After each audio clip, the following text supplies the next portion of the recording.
Hey, I'm Cynthia Levinson. I write nonfiction books for young readers. Mostly I'm answering questions for stuck at home that come from kids, but I wanted to share a question that often comes from other writers because I also teach classes for writers of kids' books. And one of those questions is, what do you do when you hit writer's block? I'm not sure that I actually face writer's block so much as a really ill advised tendency to make things up, which is not good for a nonfiction writer to do. And that tells me when I'm starting to make things up that I haven't done enough research.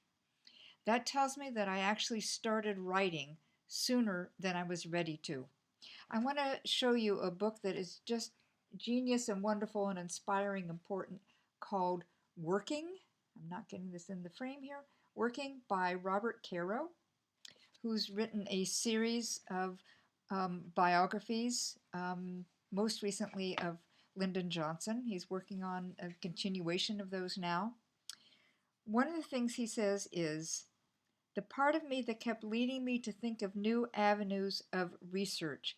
I am aware that there is no objective truth, but there are facts.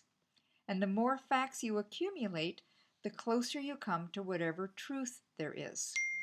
So I find that when I don't know the facts, that's when I want to try to make up, I don't know, something horrible like dialogue or a setting or scene or something, which is really a no no.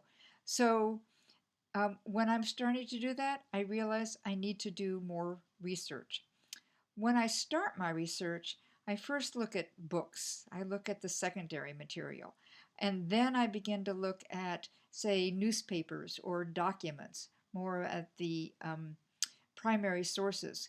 And then I start interviews. But then I often have to go back again and circle around. But I'm really not ready to formulate my questions and take the time of somebody who is, say, involved in an event that I'm writing about until I have the information that I need to know what the questions are and to be able to ask follow on questions.